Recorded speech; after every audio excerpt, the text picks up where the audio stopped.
Hey guys, welcome to another Fire Rest video.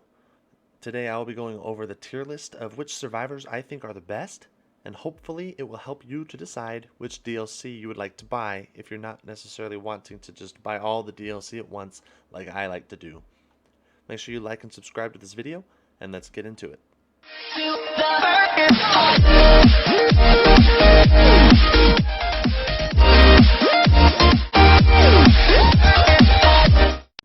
Alright, so I have been getting a lot of questions and a lot of requests to do a tier list, as you can see right here, of the different survivors in Dead by Daylight and where I think they belong on the tier list, right? And obviously, survivors, they're all one and the same if you have all the perks that are teachable, right? So you can get one survivor with all the teachable perks, then it doesn't matter what survivor you are. However, I have a lot of friends that don't necessarily want to buy all of the DLC. When a new DLC comes out, I'm buying it. Easy. I'm just going to buy it. I'm going to level them up and then put all of the teachables onto the mains that I like to run. However, some people that are just starting new might not want to buy DLC. They might want to just try the game out for a while.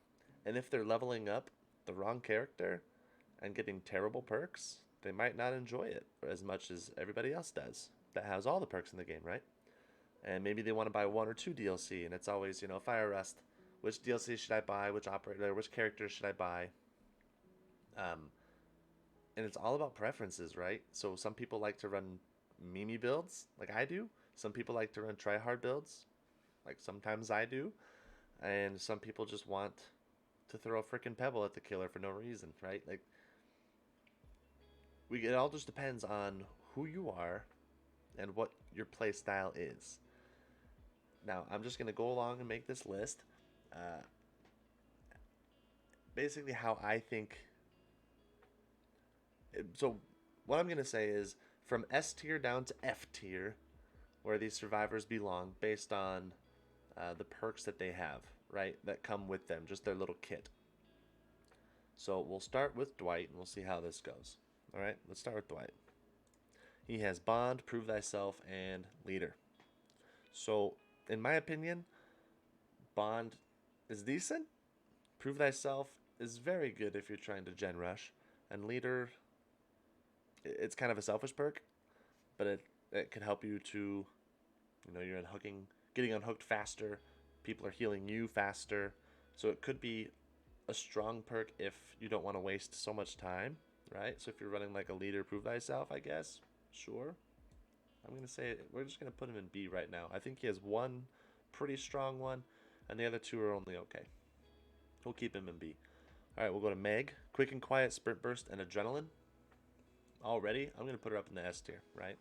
Quick and Quiet is very strong, especially matched with certain other perks, right? Like if you have Inner Strength and you have Head On, or you're using Quick and Quiet with Dance With Me, Life, and then the killer has no idea where you went.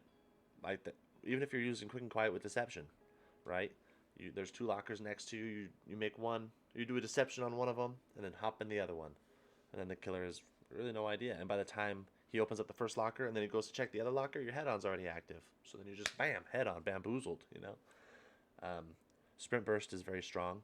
It's very strong, especially when coupled with fixated, right? In my opinion, now I'm giving you that little head start of where you want to run to when the killer's chasing, especially against like a nurse who blinks towards you when you're on the gen.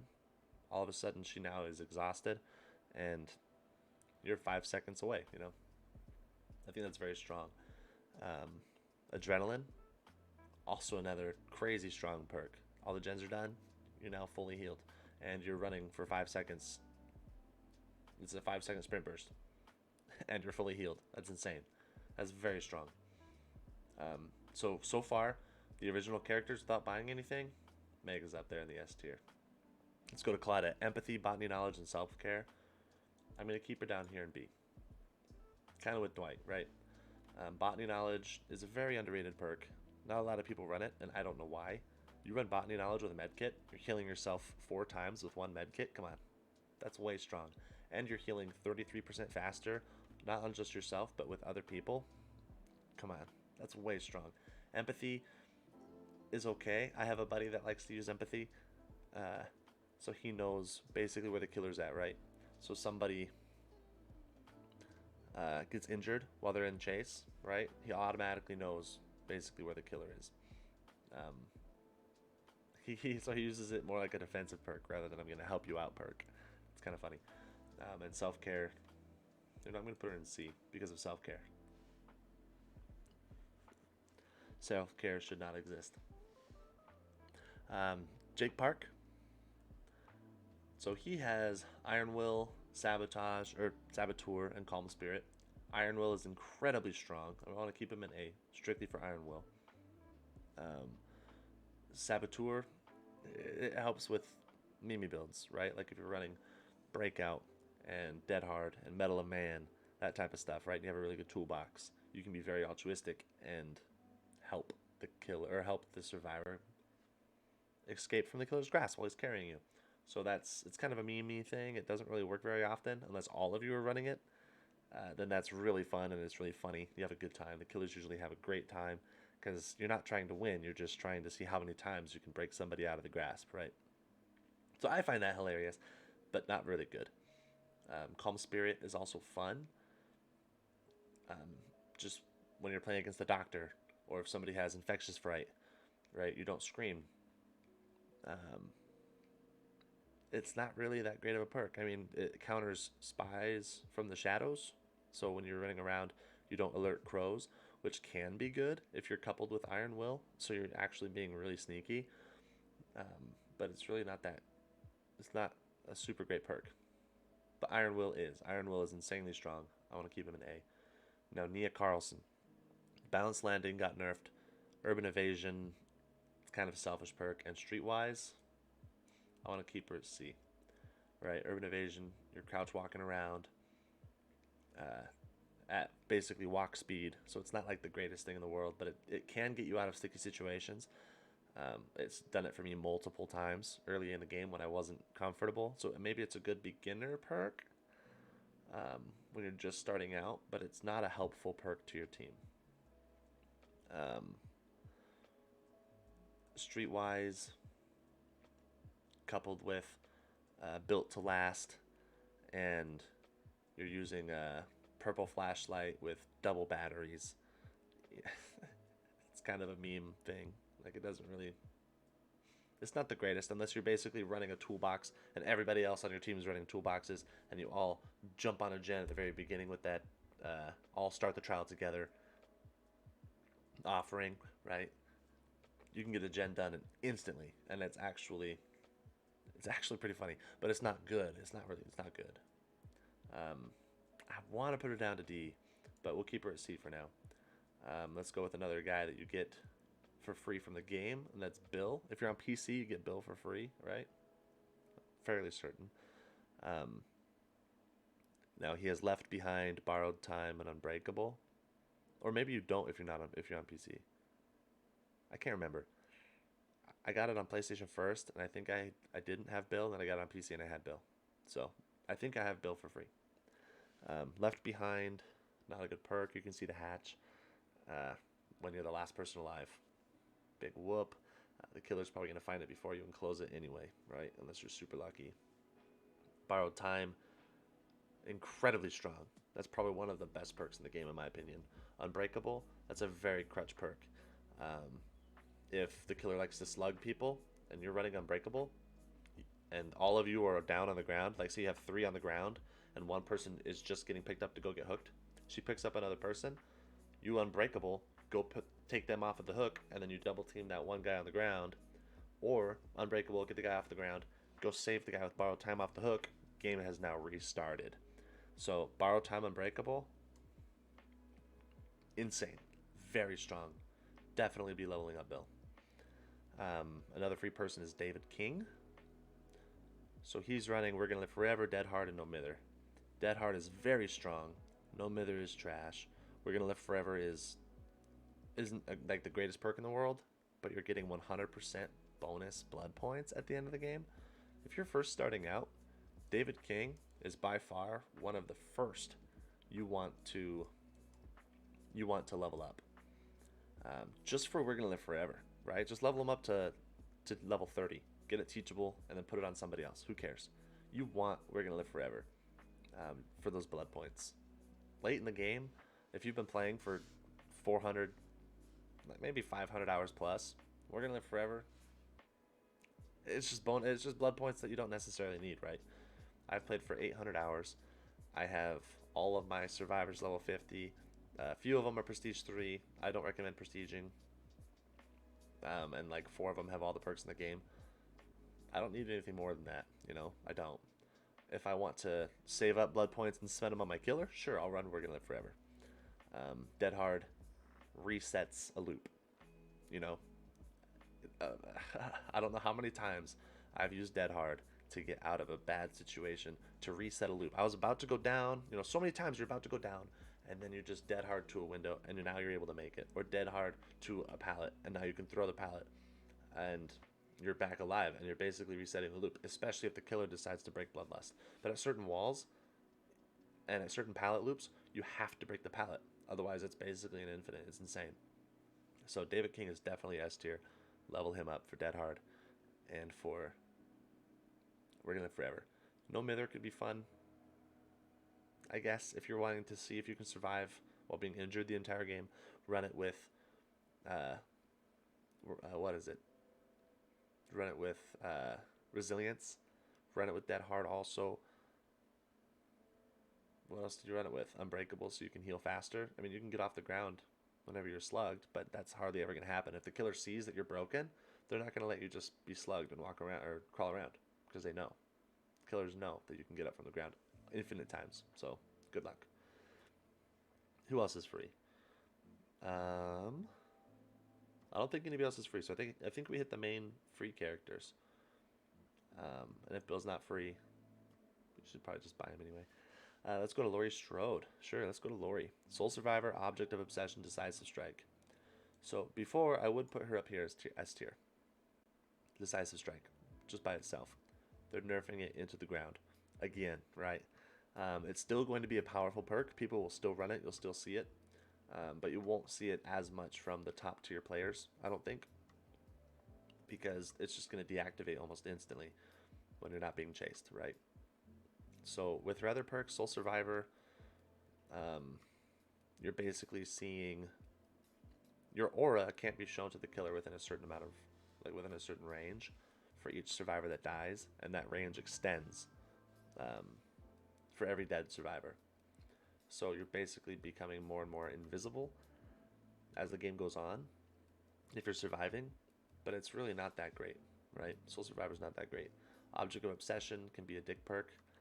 You are basically telling the killer, hey, come kill me, or you're telling the killer, ignore me the rest of the whole game, right? So Object, if you're bad at looping the killer, you're going to die instantly, and it's going to suck.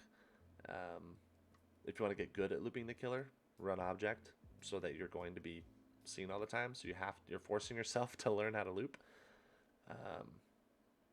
Run Object, basically ignore you, so if you want to be on gens, you want to do some sneaky stuff, the killer's going to say he's an Object. He's probably really good at looping. He's probably really good at the game. I don't want to spend so much time on him. But for some really good killers, that's a challenge. So it's a toss-up. I'm going to put her down, in my opinion, as of right now, I'm going to put her down into B. Especially when Decisive Strike goes down, I'm gonna keep putting her down. When they keep nerfing it, because they're always gonna nerf Decisive Strike. Moving on to Ace, open-handed, up the ante, and Ace in the hole. I like Ace a lot, right? Open-handed is you see auras further, right, by like 8 meters or something like that. Up the ante is for each living survivor, you're granted bonus luck. And Ace in the hole is when you're plundering, and you're looking through chests, you're going to get at least one add-on, and you might get 2 add-ons, right? There's a chance that you get 2 add-ons, and some of the add-ons are going to be a lot more rare, right? So the chance of that is just really, it's a lot higher than if you didn't run it, right? If you were just running Plunderers. Plunderers doesn't give you add-ons either. So running Plunderers with Ace in the hole and like Rummage with Elodie, the new Rummage perk, and you bring in a purple coin, Like, you're just going treasure hunting, and that's really fun, right? So in terms of fun, but in terms of good, especially if you're just starting out, I might get a lot of flack for that, but he's probably down there. Let's go to Feng Min. So she's technician, lithe, and alert. Alert is really good if you're not if you're not great at the game. Alert tells you where the killer is. If you are good at the game, alert basically tells you when the killer's actually breaking a pallet versus when they're faking it, and that could be very strong, right? So a lot of killers will go to fake a pallet and like fake break a pallet while you're kind of standing around waiting for it to happen, like starting a new loop kind of a thing, getting an advantage, and then you realize, oh, my alert didn't go off. He's not breaking it, and then you just run right back to it. If you're a great survivor, you just stand in front of the pallet to wait for it to be broken, and then you just wait for the kick to happen, right? So alert's not that great in my opinion. Lithe can be very strong if you know where the loops are, if you know where the windows are. Lithe can be very strong, especially like I said before, coupled with quick and quiet and dance with me. That could be very nice. I prefer some other exhaustion perks, but Lithe can be it's very fun. To basically see yourself just zoom. You know, this one's a tough one though, because technician, they buffed it to where now if you fail a skill check, there's zero notification to the killer. There's no noise, but you do lose quite a bit of progress on the gen. So you don't want to fail skill checks when you're running technician. You don't want to fail them at all anyway, right? Regardless. But there's no really penalty of the killers now knowing where you are, right? So if you're beginning the game, technician might be good. If you're terrible at skill checks, if you play on console, skill checks are a lot more difficult than on PC, in my opinion, especially just starting. So technician might be very strong for you. If you're just starting and you're on console, it might be very strong for you. But it's not strong at all if you're like a really strong survivor. You don't want to waste that perk slot, unless you don't want to hear if like the killer can hear really well if a generator is being worked on. But technician at tier 3 makes it like 8 meters, right? They're like 8 meters. They have to be 8 meters closer to actually hear you working on the gen. So that can be pretty strong. Especially because a lot of killers like to just walk by the gen to hear if they're being worked on or not. And that will determine whether or not they're going to go towards the gen even further. And if they don't hear you because of technician, like that might throw them off. It might throw them off. But I'm going to put her down as C. Not really a DLC to buy first, you know. Going to Quentin. Everybody knows why. We're just going to quickly go through this. Wake up, pharmacy, and vigil. Pharmacy, you get a med kit. It's a really good one, granted.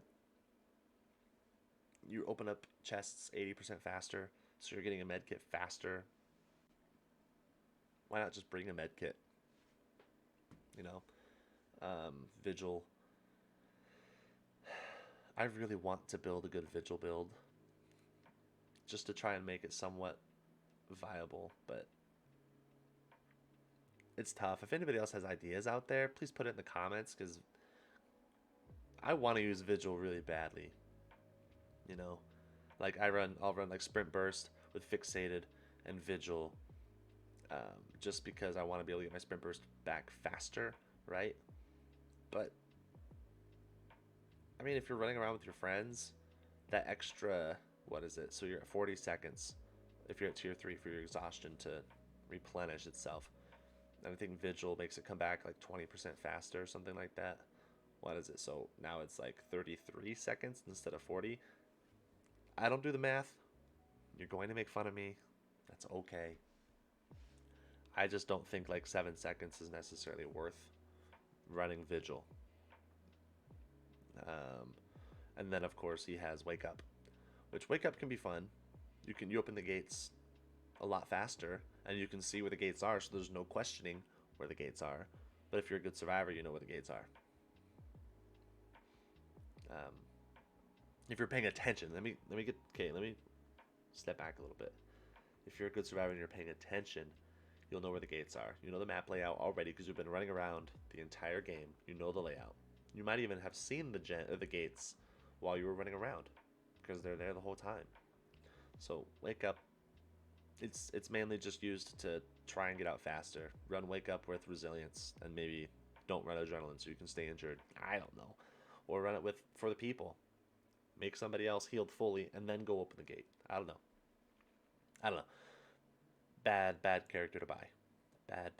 If you want to main Freddy, just save up the shards and buy Freddy.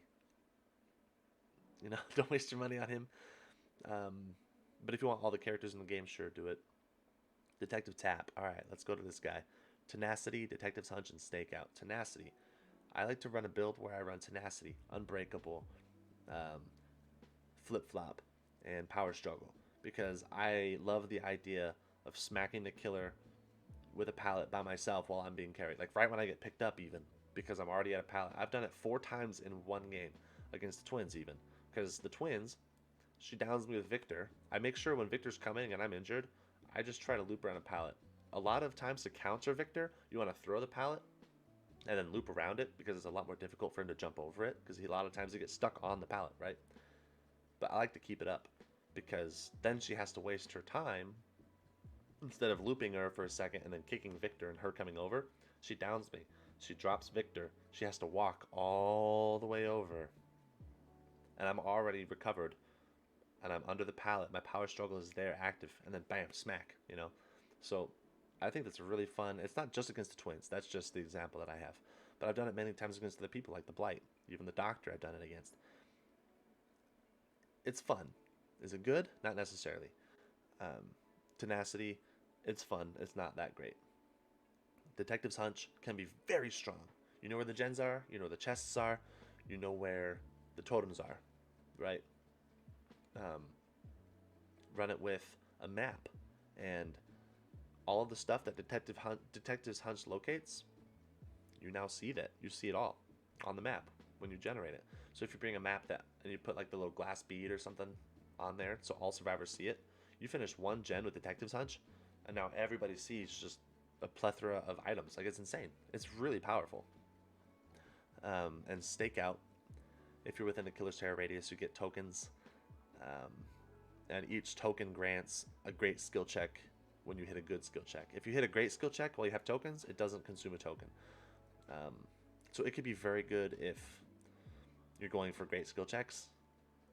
Like if you're running your med kit and you put the needle and thread on there or something, and whenever you get a great skill check, you get 300 blood points instead of 150 or something like that. Run it with that, and you automatically get your extra blood points.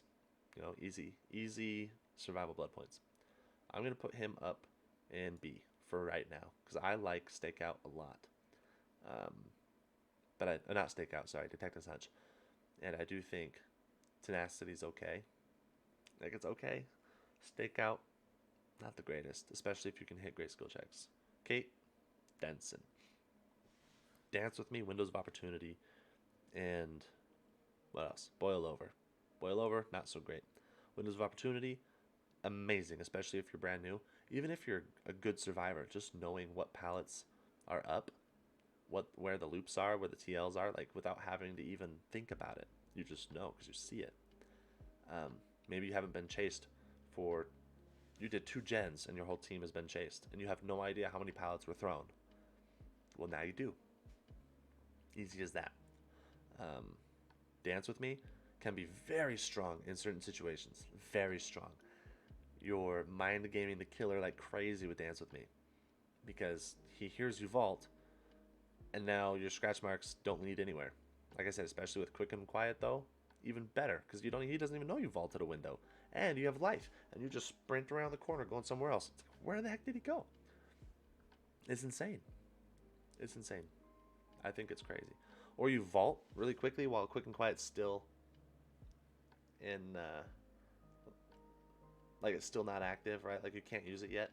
So you vault a window and he hears the noise, and Dance with Me life activates, and then you sprint into a locker using Quick and Quiet.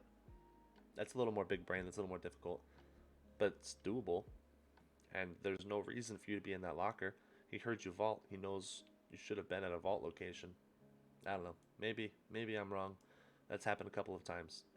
It's very situational. But I think she's A tier so far. I'm gonna give her the A tier. Now we're going to Adam Francis. Diversion, Deliverance, Autodidact. Diversion is the pebble. You know, they've just recently buffed it, so you get diversion even quicker now. I think the pebble by itself, it's probably down here. Um, Deliverance, if you want to make sure that you're going to be unhooked, and you can even, if you're running Survive with friends, Deliverance can be very strong. So your team knows, hey, don't come get me. I'm going to be okay, you know? Once it's active, obviously you have to save somebody first and make it a safe hook. Bring borrowed time or something, right? You ensure that it's a safe hook. You go down, you get on the hook. Your teammates don't have to leave the gen, especially when you're playing by yourself. A lot of survivors will get off of their gens thinking, okay, nobody's going to get him. I gotta go. So one survivor's being chased, two survivors on the gen. Both of them jump off of their gen to go save you. What a waste of time. It's a waste of like 30 to 45 seconds on a generator. That's basically a full generator, right? Like, such a waste of time. So Deliverance can be very strong with Survive with friends. Not when you're it's basically bad when you're surviving by yourself. Like when you're solo queuing. There we go. When you're a solo survivor, it's pretty bad. With friends, it can be very strong. Autodidact. Let me tell you something. I get all the skill checks all the time. I run autodidact where you want skill checks. They don't come. You are very lucky in a game to get 5 stacks. Let me rephrase that. I am very lucky to get 5 stacks of autodidact in a game. That is why I can't put him anything higher than D. Because autodidact can be very strong. Very strong. But it's RNG.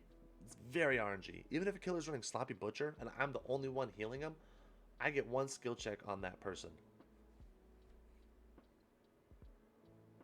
It's awful. Good perk. It's a really good perk if it wasn't so RNG.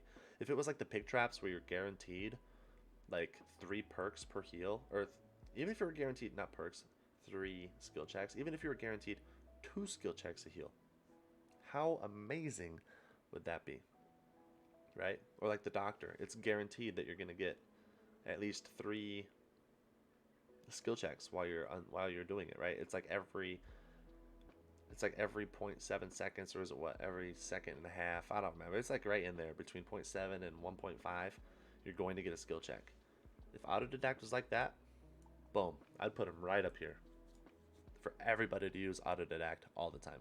But because it's RNG, it goes down here with all those other perks. Fun factor for him, probably up here. But no, don't get him unless you want the spirit, and you just get the spirit bundle. Jeff. All right, so this one is a little interesting. So if you're brand new, Jeff might seem like the best character in the game because of distortion, right? So he has breakdown, aftercare, and distortion. Breakdown is when he unhooks or becomes unhooked, right? No, only when he becomes unhooked, the hook breaks and doesn't respond for like a minute, I think, like 60 seconds. That's pretty strong, right? Especially if you're running a build with like flip-flop and unbreakable, right? So you make sure that he can't take it to the next hook if he does tunnel you. But breakdown can be pretty strong. Not very great though. I'm going to keep him at C for now while we go over the other perks. Aftercare, if he unhooks you or starts performing an action on you, like healing action, then you see his aura, right? So if you're using aftercare and you heal somebody, you and that person now see each other's aura. That can be very strong. And it goes away once he's hooked, right? And once you're hooked, that bond, the aftercare bond goes away. However, you can have all survivors see everybody if none of you are hooked. But you're all injured and then you heal each other. It's great. It's great. Not a good perk, but it's a great idea. And then distortion. Whenever the killer would see your aura the next time, if you have a stack, then you have, or if you have a token, then you lose a token, and the killer doesn't see your aura for 10 seconds. Did they make it so scratch marks too aren't seen? Let me look really fast. Yeah, you leave no scratch marks, and your aura is not seen for the next several seconds. And when I say several, I mean 6, 8, 10. So for 10 full seconds, the killer doesn't see your scratch marks.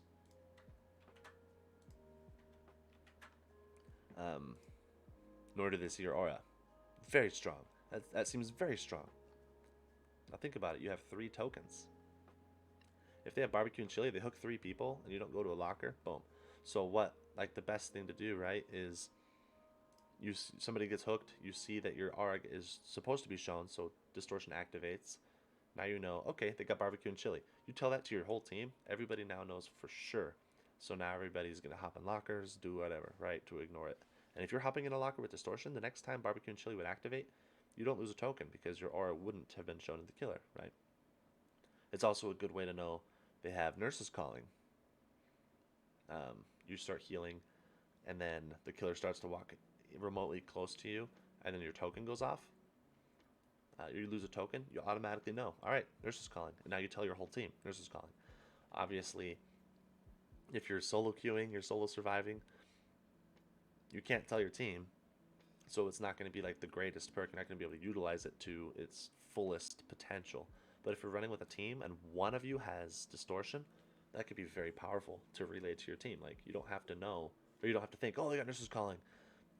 Or maybe they don't. Maybe we can try to heal and then you get downed. Or maybe you're scared to heal because you think they have nurses, and now you're injured like the whole game. So it can be pretty strong if you're utilizing it correctly. If you're brand new, you might think it's amazing, but really it's not. Jane Romero, the reporter. Solidarity, poised, and head on. Head on is strong. But like I said, when coupled with cook and quiet and inner strength, stuff like that. Or let's say you run into a locker and your teammate gets down in front of you. Or like a teammate gets down in front of a locker and you hurry up and run and the killer's like trying to chase somebody else or something, right? And they leave them slugged for just like a second. You hop into the locker, killer picks you up, you head on stun him. It's very situational. That doesn't happen often, but it can, and it's fun. Head on can also be very helpful if you're in a tight location and you're going to die, and you know you're going to die. Quick and quiet into a locker. The killer isn't going to instantly check if they didn't see you go in there. They're going to look around for a second. Head on will now be activated, and then they're going to come check the locker. And even if they just sit there and try to bait out, like they'll walk towards it and then walk back, right, and try to bait it out, you're wasting time. So that can be pretty strong. Solidarity is very strong if you're running a healing build, because whatever you heal somebody else, you're healing yourself 50% of that. And if you're running autodidact, and you have 5 stacks, but like I said, that's very RNG. But if you're running it and you have 5 stacks, you're healing yourself an insane amount. But if you don't have any tokens at all, and you're healing somebody while you're injured, and say you get 3 tokens, you're also making it so the heal regresses on your teammate, and then it regresses again the next skill check, and then it doesn't regress at all on the third, and you keep going. You're now healed at like 80% instead of 50, right? 70 to 80%, right in there. And now it takes no time at all to heal you. Time not wasted. So that could be very strong.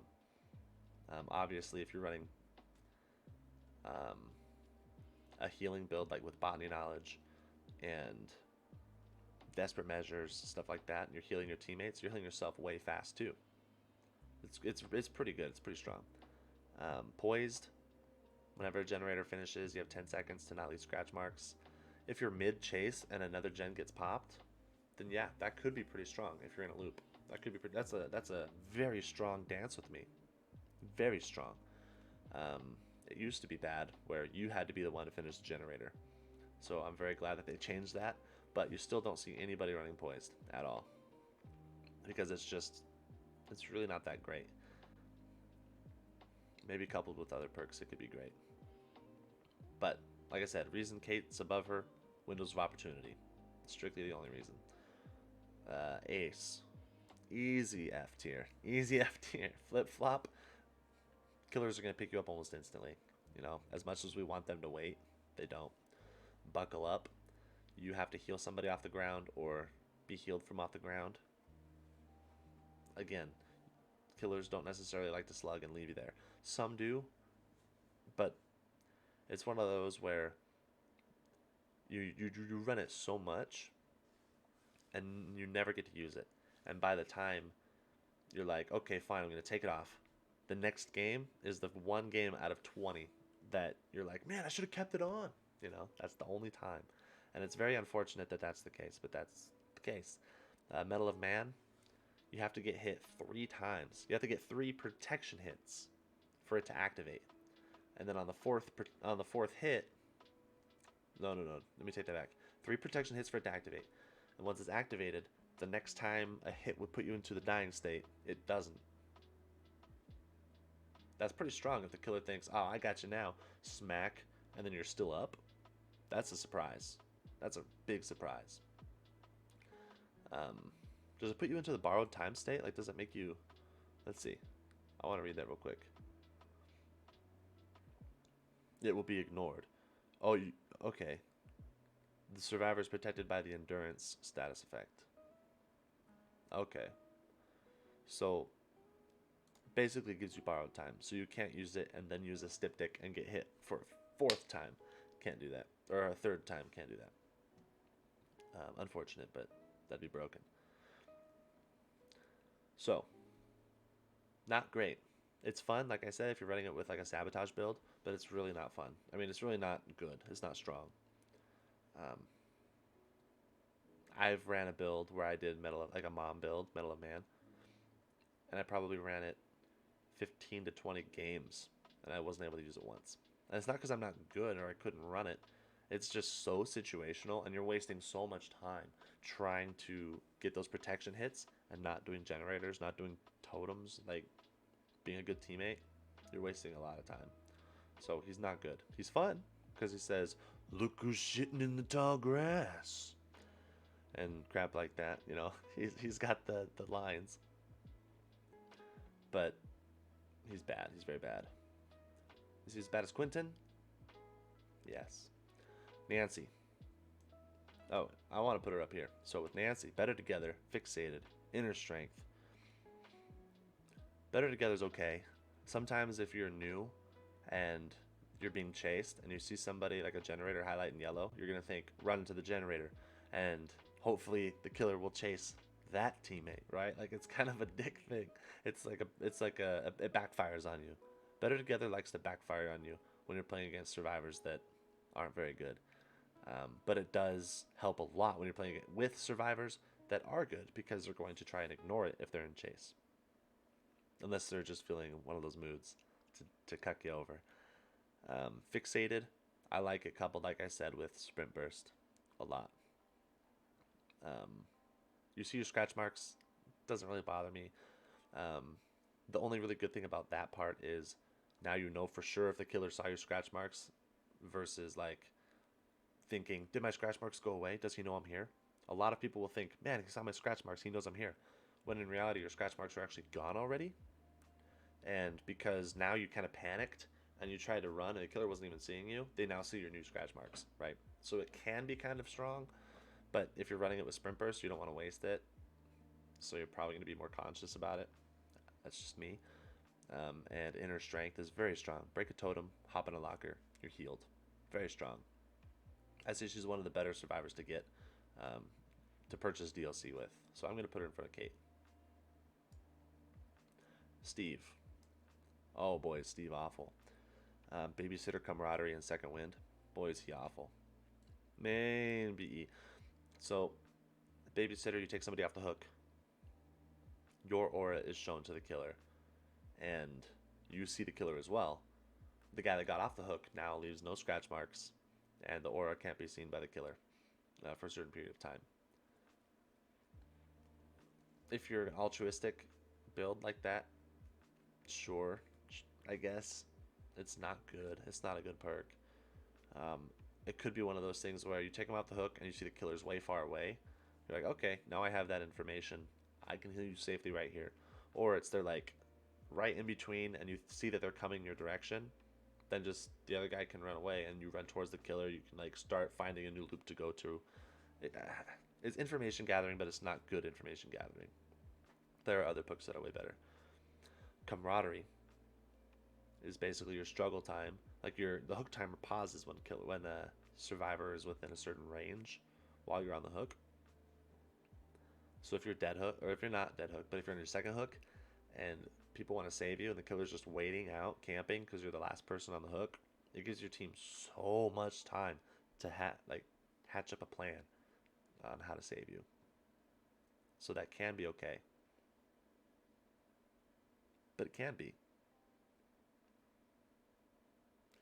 Second wind, you heal somebody up a full heal state. Say you get interrupted, but you still have half the heal state, whatever, right? So if you heal somebody halfway, killer comes around, you don't lose the healing progress that you made on that person, just like they don't lose it, right? So the perk, next time to activate it, all you have to do is heal somebody else or that same person for at least 50%. And then the next time you're unhooked, you now, as long as you don't unhook yourself with Deliverance, the next time you're unhooked, you're going to be healed after a certain amount of time automatically. So that can be okay. That can come in handy sometimes, but not often enough. Yui, Lucky Break, any means necessary, and Breakout. I'm going to put her up at, I'll put her at the D. She has the D. Ugh. Lucky Break can be very strong, actually. So a lot of killers these days run Sloppy Butcher. A lot. Especially Onis, you know. But you don't drop any blood. You don't drop any blood. So even if you're not running, you leave a bunch of blood if you're injured. Especially if running Sloppy Butcher. Or if the killer's running Sloppy. But if you're not leaving any blood, it's a lot easier to bamboozle them. So if you have Lucky Break with Iron Will, or even say like Fixated, you're now walking around without leaving any blood for like 180 seconds. That's a long time. The killer has no idea where you went. They're thinking, where's the blood at? So first, where's the scratch marks? None. Where's the blood at? None. Where's the crying? None. So it can be very strong, but only, of course, it's limited. 180 seconds, it's limited. Otherwise, it'd be broken, but it can be pretty strong. Any means necessary. Good luck. If the killer doesn't break the pallet, you can use 4 seconds of your time to put the pallet back up. If you go back to the pallet later in the game, you're not going to do it mid-chase, you know. It's one of those perks that's, you take it a lot and you never get to use it. You take it off and you're like, man, I should have kept it on. Just one of those perks. Breakout, like I said, Breakout's fun, and I've used it plenty of times. And I've gotten people off of the killer's shoulder, out of their grasp, plenty of times. I like Breakout a lot, actually, personally. But I think in this sense, you know what? I can't put Jeff over her, though. I can't. So I'm actually going to change that right there. I'm going to change that. Let's go to Zarina. I love Zarina. Zarina's awesome. Off the record, red herring for the people. For the people, say the killer downs somebody. You have dead hard. Maybe you have buckle up. Buckle up makes it so if you're brought up within a certain amount of time, like 10 seconds, you have 10 seconds to get hit, and then you get put into the borrowed time status, right? The endurance, gain the endurance effect. So if you run for the people with that, and you're running dead hard, the killer gets the guy by the exit gate. You pick him up off the ground with for the people, and then you dead hard immediately. The killer hits the guy you just picked up, and they are put in the endurance state. And now you have 2 people up, pretty far away from the killer, unless they're running save the best for last, then it's a little different story. But you're pretty far away from the killer. You're probably both going to escape. Like, again, situational, but fun. Red herring. It's fun, but you're cucking over a teammate that goes to that gen, right? So when you work on a gen for like 10 seconds, the next time you go into a locker, that gen explodes. Well, it doesn't explode, but the killer gets a notification that it did explode, right? So you kind of just bamboozle them. So you're running that with deception and diversion. It's just a bamboozle build, and that's kind of fun, in my opinion. It's kind of fun. Is it good? Not necessarily, but it's fun. And off the record is no good. Off the record is no good. You know what? I think she's about as good as Adam Francis. Because for the people can be very strong. You take somebody off of the hook, and they're dead hook, right? But you're not. You're on your first hook, or maybe your second hook, so you can take it. Take them off the hook for the people. They're now fully healed. You're going down because you get hit, but your teammates probably he might take one hit. He's probably going to escape because the killer's not going to let you recover, right? It's a worse borrowed time, right? It's a worse borrowed time. Um, it's a worse borrowed time. But Zarina's still my favorite because she's got the penguin outfit with the penguin slippers. Cheryl. We're going to Cheryl now. Sorry, I just got to itch my nose. Soul Guard, Blood Pact, Repressed Alliance. Repressed Alliance, I try to use it. I try to get good with it. It's really good if the killer has pop, right? And a lot of killers love to run pop goes the weasel. So it's the perfect counter. Maybe I'll run it more because I feel like I run into pop all the time. And it's always, get the gen done, get the gen done. He just hooks somebody, let's go, let's go. And you're like 90%, the killer's right on your butt now, and you can't finish it. They hit you, you run away, he pops the gen. That gen regresses to like probably 25% before anybody else touches it. Sucks. Super bad feeling. Press Alliance stops that. Obviously, you can't work on it either, but it's not going to lose its progress. So it can be pretty strong. I'm going to put it at C for now. Soul Guard, you can get yourself up from the dying state as long as the hex is active. And then Blood Pact is you and the Obsession can see each other's aura when either of you are injured. And if you heal the Obsession to the full state, or if they heal you, both of you gain the haste effect. You basically both get hope because you're running 7% faster until you spread off, right? So me and my friends like to run this perk and just run together. The whole game we just run together and just have that 7% haste. Is it good? No. But is it fun? Yeah. Yeah. But with Repressed Alliance, I think I could see her. You know what? I think Claudette's botany knowledge is better than her perks all. I can't put Claudette in the same as these guys. She has to be a little higher. Cheryl, I think I like her at C. Now let's go to Felix. Visionary, Disparate Measures, Built to Last. Visionary, you see the generators. You see generators within a certain meter range, like 32 meters or something like that. Very strong if you don't know the map layout. Like if you're brand new to the game and you're playing the game, or you're playing the laboratory. Hate that one because I can't find gens to save my life. Just game like even Leary's, right? So those are sometimes hard to find gens in. Visionary makes that super easy to find gens. It's a worse Deja Vu in my opinion, and Deja Vu is a free perk. It's not tied to any one survivor. So I think it's a worse Deja Vu. But if you're running Visionary, it can be good if you're brand new. Desperate Measures, it could be very strong. 14% per injured survivor, including yourself. What is that? 56% healing speed, unhooking speed increase. That's pretty good, especially with like botany knowledge, which is already at 33%. I'd say it's the end game, and you're running No One Left Behind, which is an extra 50%. You're healing incredibly fast, insanely fast. So that could be very good in a healing build. Built to Last, you get 50% of that toolbox you just used, and you used it all up. After 10 seconds, you get half of it back. That can be very strong. I like to see him up here in the B tier at least. I think he's better than Claudette, probably better than Jane. I think he's about right here. Elodie. Appraisal, Deception, Power Struggle. All right, Appraisal. That helps. Oh, that one helps you to rummage. So you can open up a chest, take the item out, and then you can look through that same chest at a faster speed. And with plunders, you're going to get. Hopefully, you get 2 really good items, but best case scenario is 2 pretty good items. But most common case is you're going to get like 1 yellow, 1 brown, maybe 1 green and 1 brown, green and yellow colored item. But that could be very strong in a treasure building, like a treasure hunting build. Running plunderers, ace in the hole, and appraisal. That could be very fun. You bring a purple key or a shiny coin. Fun. That's a fun one. Deception. It's cute.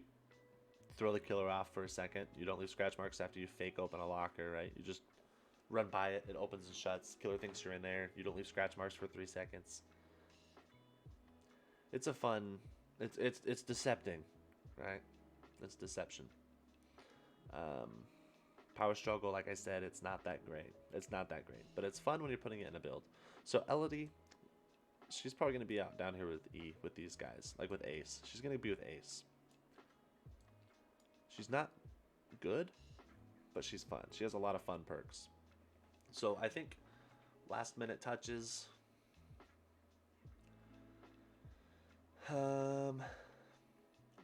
It's crazy that the free ones are the best. If I'm being honest, their perks are the best. I don't know. What do you guys think? Do you think this list is viable? Is pretty okay, or what changes would you make?